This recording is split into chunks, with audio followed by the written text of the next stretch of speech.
ओम शांति। 13/11/2022 की महावाक्य है अव्यक्त बाप दादा। हेडिंग: पूर्वज और पूज्य की स्मृति में रहकर सर्व की अलौकिक पालना करो। आज विश्व रचता बाप अपनी श्रेष्ठ रचना को देख रहे हैं। सर्व रचना में से श्रेष्ठ रचना आप ब्राह्मण आत्माएं हो, क्योंकि आप ही विश्व की पूर्वज आत्माएं हो। एक तरफ पूर्वज हो, साथ साथ पूज्य आत्माएं भी हो। इस कल्प वृक्ष की फाउंडेशन अर्थात जड़ आप ब्राह्मण आत्माएं हो। इस वृक्ष के मूल आधार तना भी आप हो, इसलिए आप सर्व आत्माओं के लिए पूर्वज हो।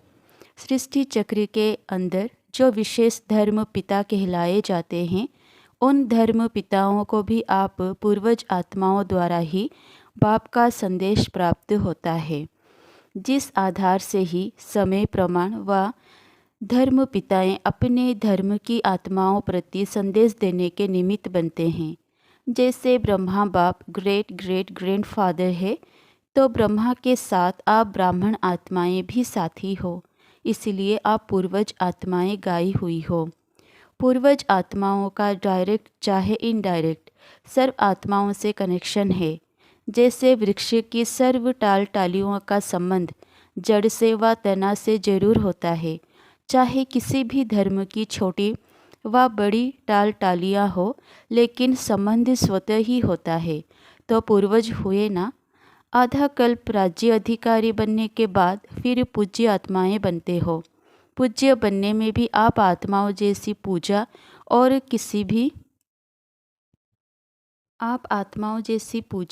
किसी भी धर्म के आत्माओं की नहीं होती। जैसे आप पूज्य आत्माओं की विधि पूर्वक पूजा होती है, ऐसे कोई धर्म पिता की भी पूजा नहीं होती। बाप के कार्य में जो आप ब्राह्मण साथी बनते हो, उन्हों की भी देवता व देवी के रूप में विधि पूर्वक पूजा होती है। और कोई भी धर्म पिता के साथी धर्म की पालना करने वाली आत्माओं की विधि पूर्वक पूजा नहीं होती। गायन होता है, स्टेचू व मूर्ति बनाते हैं, लेकिन आप जैसे पूज्य नहीं बनते। आपका गायन भी होता है तो पूजा भी होती है। गायन की विधि भी आप ब्राह्मण आत्माओं की सबसे न्यारी है। जैसे आप देवताओं का गायन बहुत सुंदर रूप से कीर्तन के रूप में होता है, आरती के रूप में होता है, ऐसे अन्य आत्माओं का गायन इसी प्रकार से नहीं होता। ऐसे क्यों होता? क्योंकि आप श्रेष्ठ रचना पूर्वज और पूज्य हो। आदि आत्माएं आप ब्राह्मण आत्माएं हो, क्योंकि आदि देव ब्रह्मा के सहयोगी श्रेष्ठ कार्य के निमित्त बने हो। अनादि रूप में भी परम आत्मा के अति समीप रहने वाले हो। आत्माओं का जो चित्र दिखाते हो, उसमें सबसे समीप आत्माएं कौन सी दिखाते हो? उसमें आप हो। तो अनादि रूप में भी अति समीप हो, जिसको डबल विदेशी कहते हैं, नियरेस्ट और डियरेस्ट। ऐसे अपने को समझते हो। पूर्वज का क्या काम होता है? पूर्वज सभी की पालना करते हैं, बड़ों की पालना ही प्रसिद्ध होती है।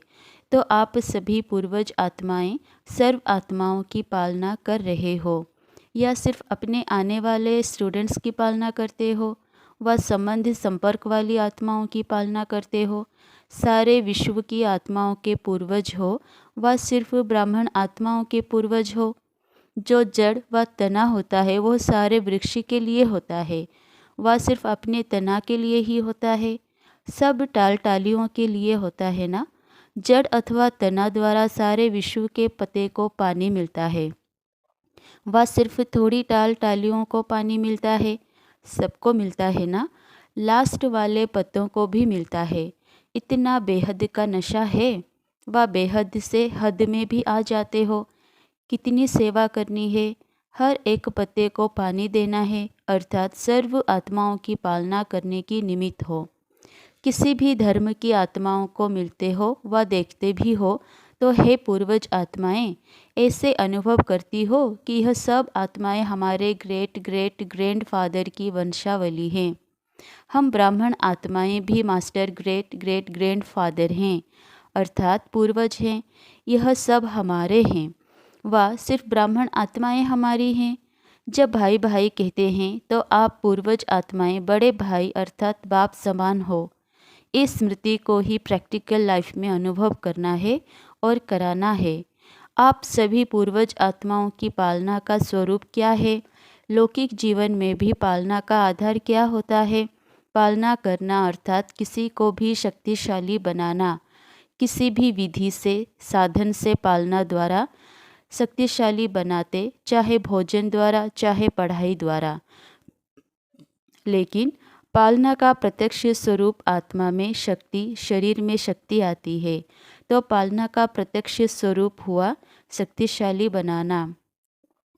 आप पूर्वज आत्माओं के पालना की विधि क्या है? अलौकिक पालना का स्वरूप है स्वयं में बाप द्वारा प्राप्त हुई सर्व शक्तियाँ अन्य आत्माओं में भरना। जिस आत्मा को जिस शक्ति की आवश्यकता है उसकी उस समय उस शक्ति द्वारा पालना करना। ऐसी पालना करनी आती है? पूर्वज तो हो ना? सभी पूर्वज आत्माएं हो कि छोटी हो, सभी पूर्वज हैं या कोई कोई विशेष आत्माएं हैं? तो पूर्वजों को पालना करनी आती है ना? सिर्फ सेंटर की पालना करते हो या सारे विश्व के आत्माओं की पालना करते हो? सिर्फ प्रवृत्ति की पालना करते हो या विश्व की पालना करते हो? वर्तमान समय आप पूर्वज आत्माओं के पालना की सर्व आत्माओं को आवश्यकता है। समाचार तो सब इंटरेस्ट से सुनते हो कि क्या क्या हो रहा है। अयोध्या की घटना के बाद कई स्थानों से हिंसा के समाचार मिल रहे हैं, लेकिन पूर्वज आत्माओं ने समाचार सुनने के बाद सर्व की पालना की। अशांति के समय आप पूर्वज आत्माओं का और विशेष कार्य स्वतः ही हो जाता है।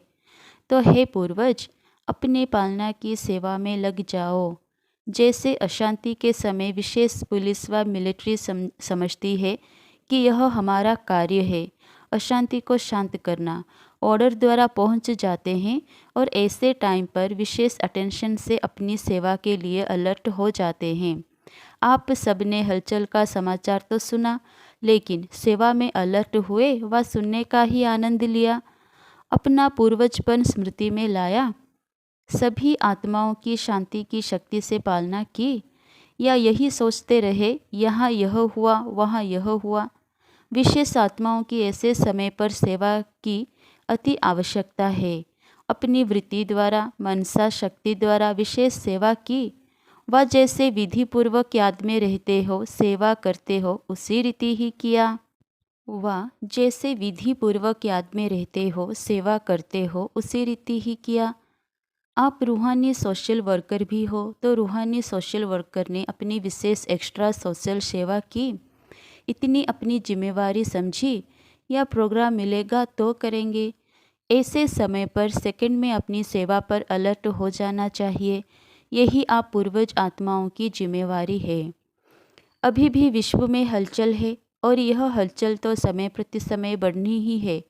आप आत्माओं का फर्ज है ऐसे समय पर आत्माओं में विशेष शांति की, सहन शक्ति की हिम्मत भरना, लाइट हाउस बन सर्व को शांति की लाइट देना। समझा क्या करना है?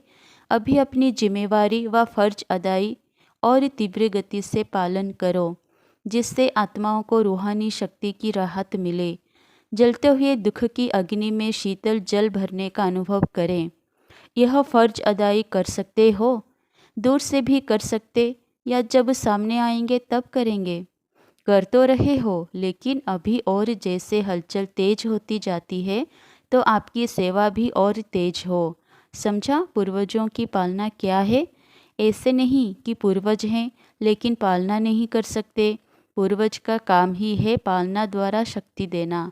श्रेष्ठ शक्तिशाली स्थिति द्वारा परिस्थिति को पार करने की शक्ति अनुभव कराओ।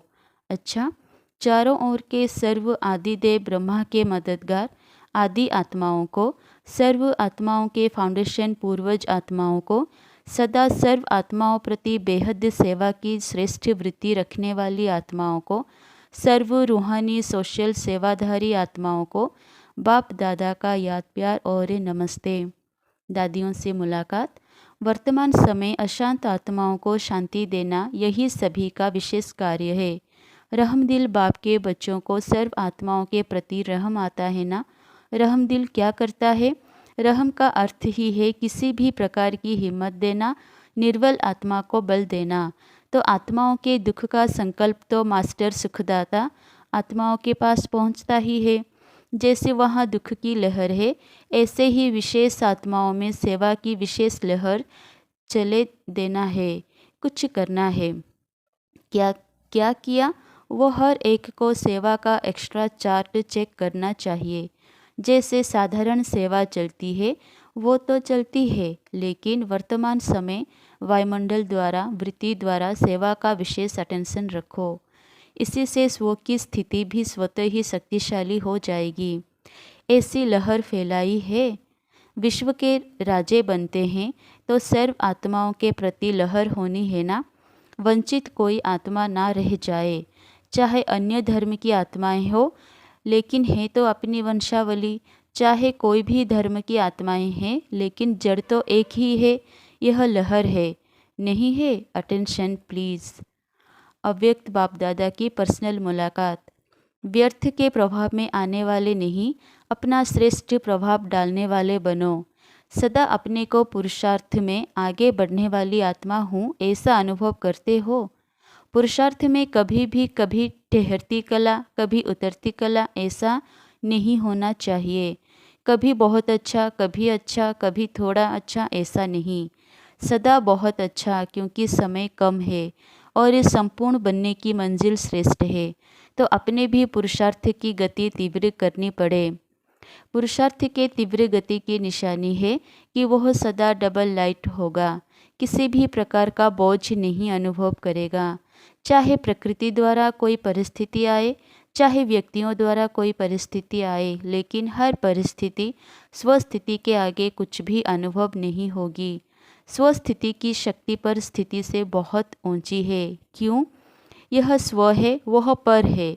अपनी शक्ति भूल जाते हो तब ही परिस्थिति बड़ी लगती है। सदा डबल लाइट का अर्थ ही है कि लाइट अर्थात ऊंचे रहने वाले। हल्का सदा ऊंचा जाता है, बोझ वाला सदा नीचे जाता है। आधा कल्प तो नीचे ही आते रहे ना, लेकिन अभी समय है ऊंचा जाने का। तो क्या करना है? सदा ऊपर। शरीर में भी देखो तो आत्मा का निवास स्थान ऊपर है, ऊंचा है, पाँव में तो नहीं है ना। जैसे शरीर में आत्मा का स्थान ऊंचा है, ऐसे स्थिति भी सदा ऊंची रहे। ब्राह्मण की निशानी भी ऊंची चोटी दिखाते हैं ना। चोटी का अर्थ है ऊंचा, तो स्थूल निशानी इसीलिए दिखाई है कि स्थिति ऊंची है। शूद्र को नीचे दिखाते हैं, ब्राह्मण को ऊंचा दिखाते हैं, तो ब्राह्मणों का स्थान और स्थिति दोनों ऊंची। अगर स्थान की याद होगी तो स्थिति स्वतः ऊंची हो जाएगी। ब्राह्मण की दृष्टि भी सदा ऊपर रहती है, क्योंकि आत्मा आत्माओं को देखती है। आत्मा ऊपर है तो दृष्टि ऊपर जाएगी। कभी भी किसी से मिलते हो या बात करते हो तो आत्मा को देखकर बात करते हो, आत्मा से बात करते हो। आपकी दृष्टि आत्मा की तरफ जाती है। आत्मा मस्तक में है ना, तो ऊंची स्थिति में स्थित रहना सहज है। जब ऐसी स्थिति हो जाती है तो नीचे की बातों से, नीचे के वायुमंडल से सदा ही दूर रहेंगे, उसके प्रभाव में नहीं आएंगे। अच्छा, प्रभाव पड़ता है या खराब भी पड़ जाता है। अगर प्रवृत्ति में खराब वायुमंडल हो, फिर क्या करते हो? प्रभावित होते हैं। खराब को अच्छा बनाने वाले हो या प्रभाव में आने वाले हो? क्योंकि माया भी देखती है कि अच्छा, उंगली तो पकड़ ली है, उंगली के बाद हाथ पकड़ेगी, हाथ के बाद पाँव पकड़ लेगी, इसलिए प्रभाव में नहीं आना। प्रभाव में आने वाले नहीं, श्रेष्ठ प्रभाव डालने वाले। तो ब्राह्मण आत्मा अर्थात सदा डबल लाइट, ऊंचे रहने वाले। इसी स्मृति से आगे उड़ते चलो। अच्छा, सभी खुश रहते हो ना? दुख की लहर तो नहीं आती, क्योंकि जो दुखधाम छोड़ चले उनके पास दुख की लहर कैसे आ सकती? संगम पर दुखधाम और सुखधाम दोनों का ज्ञान है। दोनों के नॉलेजफुल शक्तिशाली आत्माएं हैं। गलती से भी दुखधाम में जा नहीं सकते। सदा खुश रहने वालों के पास दुख की लहर कभी आ नहीं सकती। अच्छा, सेवा और स्व उन्नति दोनों का बैलेंस रखो। ऐसे नहीं सेवा में मस्त हो गए तो स्व उन्नति भूल गए। सेवा का शौक ज़्यादा है, लेकिन दोनों का बैलेंस, समझा? अच्छा चल रहे हैं, लेकिन सिर्फ अच्छे तक नहीं रहना, और अच्छे ते अच्छे। वरदान, अपनी जीवन को हीरे समान वैल्यूएबल बनाने वाले स्मृति और विस्मृति के चक्कर से मुक्त भव। यह संगम युग स्मृति का युग है और कलियुग विस्मृति का युग है। अगर अपने श्रेष्ठ पाठ, श्रेष्ठ भाग्य की सदा स्मृति है तो हीरे समान वैल्यूएबल हो, और अगर विस्मृति है तो पत्थर हो। यह स्मृति और विस्मृति का खेल है। संगम युग के रहवासी कभी कलियुग में चक्कर लगाने जा नहीं सकते। अगर थोड़ा भी बुद्धि गई तो चक्कर में फंस जाएंगे, क्योंकि कलियुग में बहुत रौनक है, लेकिन वह रौनक धोखा देने वाली है। स्लोगन, अपनी कर्मेंद्रियों को लॉ और ऑर्डर प्रमाण चलाने वाले ही सच्चे राजयोगी हैं। अच्छा, ओम शांति।